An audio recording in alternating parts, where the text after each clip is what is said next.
Finally, for this part, we'll be talking about diagonal relationships. Diagonal relationship is specifically just for metal because the metal cation of both Li plus and Mg2 plus have actually more or less the same charge density. This applies for Be2 plus and Al3 plus, and similarly, we can apply that for B3 plus and your Si4 plus. So let's take a look at what does that mean when they have more or less similar charge density. What it means is that in the case of lithium, it undertakes properties of that of a group 2.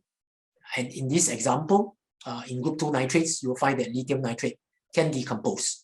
Unlike in the case of group 1 nitrate will typically breaks down to form your nitrite, which is your, for example, KNO3 can give you KNO2 plus actually half of the oxygen. So this is a reaction that you learn at O level, and this is a reaction undertaken by all the group 1 element with the exception of lithium. Next example that we want to highlight is to look at the reactions between aluminium and beryllium with actually your alkaline. So in the case, rightfully, beryllium is an alkaline earth metal, shouldn't react with alkaline, but it does. And it actually reacts in exactly the same manner as aluminium, producing a complex ion, and more importantly, releasing hydrogen gas. In the A level, you need to know how to derive these equations. And if you want to derive this equation, there's a simple way to do it. Obviously, this half equations, you can balance it on your own. This next half equation is the equation that you will find in the data booklet. It has a E value of negative 0.83 volts. And if you take these two equations and add together, you end up with the equations that you have down here. Finally, we'll look at the difference in terms of beryllium and aluminium, which is fairly similar.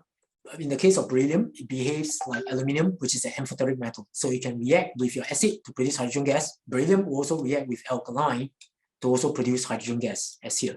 These are the two equations that will help you to derive this equation here. And one of these equations is the one that we described earlier. You can leave off from the data booklet. Next, that we take a look that the in terms of beryllium fluoride is ionic, same as that of aluminum chloride. In the case of beryllium chloride, remember it's simple covalent, same as aluminum chloride as well. When beryllium chloride dissolves in water, you will form this equation. More importantly, to take note is that this complex ion, very similar to the complex ion of Al3 plus, are able to act as an acid and to release a H plus to form an acidic solution. So the pH of the solution is 3 to 4, very similar again to that of aluminum chloride.